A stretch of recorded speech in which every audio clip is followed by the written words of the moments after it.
How's it going, guys? Now, you might obviously notice we're in a really weird setting and we have some skeletons and spooky faces in the background, and we have a... Oh, it's fell off. My mask's fell off. The only reason that we like this is because I've had a new light and I'm just kind of trying it out as a desk light at the moment. So this is me in front of my desk, so I don't have to set up all the equipment over there at the moment. It's just trying it out just for maybe future videos, and I thought a good way to test this is to use the review as an example. So yeah, that's the only reason we're like this, and the only reason the spooky skeleton stuff are there is because I was testing a spooky stream the other day, just seeing how these looked in the background, and they look okay. He's very shy. He's looking the wrong way. There we go. Spooky skeleton look that way. Fun fact about this guy: he's got one hand, but his other hand, it broke off, so we gave him like a back scratcher. Fun fact. Okay, to get back on track then. So, in the latest episode of Yugioh VRAINS, we are back on track with the actual episodes as well, because we had the filler episode last week, and I do believe one of my followers on Twitter actually linked me to a source where the creator of the current Yu-Gi-Oh series apologized for the second recap episode, as because they had to switch directors, they've sort of been trying to pad it a little bit of time so they can get back on track. So yeah, that's the reason why there was a second one, but just to let you guys know. So this episode of Yu-Gi-Oh! VRAINS opens up with an eclipse happening in the Yu-Gi-Oh! VRAINS world. To be honest with you, I didn't even know there was a sun in VRAINS, so that was actually quite surprising to me. So everyone's like, this is an omen of dark things to come. That's normally what eclipses, like in ye old time, sort of signified. I thought the eclipse was going to be a permanent thing. I thought it was just going to eclipse on, then all the bad stuff was happen, but it was just like eclipse, and then it's gone. So yeah, it's just foreshadowing that bad things are about to begin. I think Yusaku put it the best. The light is hidden by the darkness. So that if we look at that, maybe there are some good villains. Maybe Revolver is a light that hides himself in darkness, or something like that. That may not be going to that sort of extreme, but that could be something that they're trying to go for. Now, if there's one thing I really didn't like about this episode, is the naming of the people that go into comas after they've been sucked into the VRAINS world. They're called Anothers. I don't know if they were trying to make it like kind of a spooky theme going on, because if that's the case, then maybe that works, because Another's quite a creepy name. There's a horror anime, if you haven't watched it, called Another, and that's quite creepy if you haven't watched it. Quite gory though, so just keep that in mind. But yeah, people that get sucked into their dual discs, their souls get sucked into there, or it's a data thing. It's a bit weird. So I think what happens is, with the dual discs, they trigger them getting pulled into the VRAINS world, and then when they're in there, they get the virus after they lose in a battle, and then they get trapped inside of there. Where they get trapped, I'm not too sure. It's just kind of what happened to Blue Angel before. So they're just doing that to people who meet the criteria of being a hacker, being a skilled duelist, and oh god, what was the third criteria? Hacker. Oh, and that they have the old dual discs, because those are all the things that match Yusaku, or Playmaker more specifically. So that's their way of trying to find Playmaker. They're eliminating all of these people so they can get to him and get the AI Ignis. We also learn a little bit more about the behind the scenes of Hanoi. First of all, Revolver and the Doctor's plans are sort of coming to fruition now.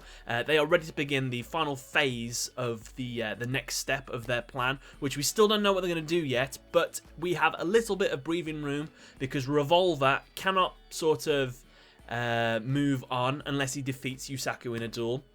And I kind of like the explanation for it. It's not just, oh, I need to beat him because I need to beat him. It's more, he wants to find out who he is, because he knows now that he is involved in the incident that happened all those years ago. So, obviously Revolver is also involved in this. We knew this, but this is sort of, he needs to find this out before he can advance any further. So, yeah, that's fine. Hopefully we get another duel with Revolver and Yusaku soon.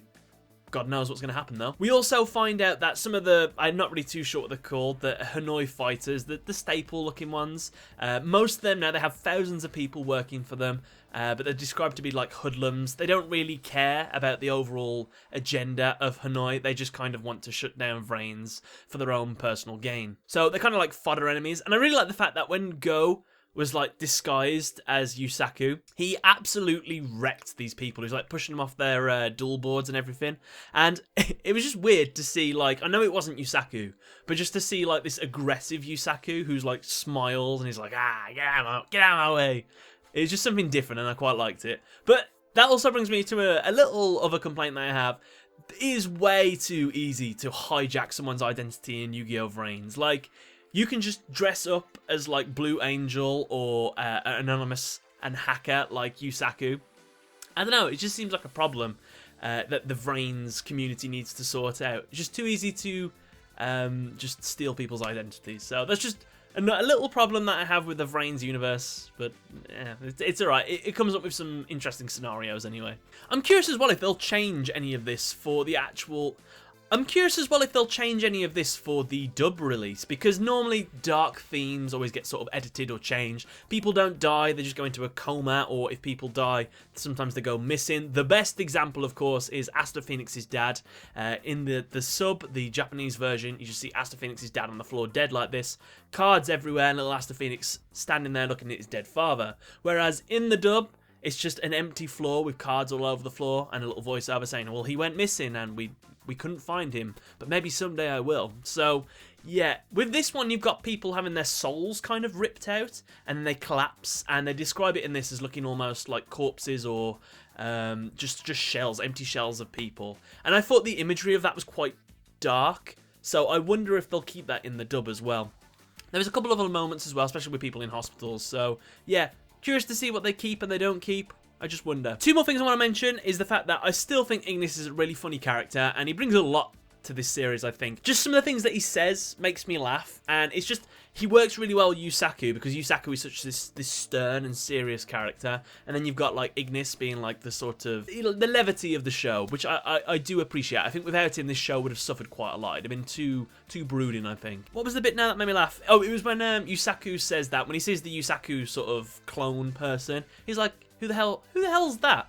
And Ignis is like, well, that's you, obviously. And I don't know, it just made me laugh. At the end of the episode as well, we see that Go has changed his strategy. I think that was for the preview for the next episode. So he's going to be playing with the same deck, but I can't remember his old playstyle. It was like all offensive, wasn't it? So this time it's going to be a little bit different. So I'm curious to see what that is. But guys, let me know what you thought of this episode in the comment section below. I'm guessing you're glad that we're back on track with the Yugioh VRAINS series, so we can actually progress with the story. I found this episode to be a really strong episode. It didn't seem too fast, or the episode didn't have any draggy moments where I was kind of bored of what was happening. Just the entire episode I thought was interesting. We learned a lot of exposition, plot advanced, and yeah, happy with it. But anyway, guys, don't forget to leave me a like if you enjoyed this review and you would like me to make a little bit. But guys, don't forget to give this video a like if you would like to see more reviews. But other than that, I want to say thank you very much for watching. Catch you later. It's a shame that it's too low. Like, I couldn't do reviews like this because I need my hands in shot. I'm doing all this down here and you can't tell. Like, just see this. But yeah. Say bye, spooky skeleton. Bye bye.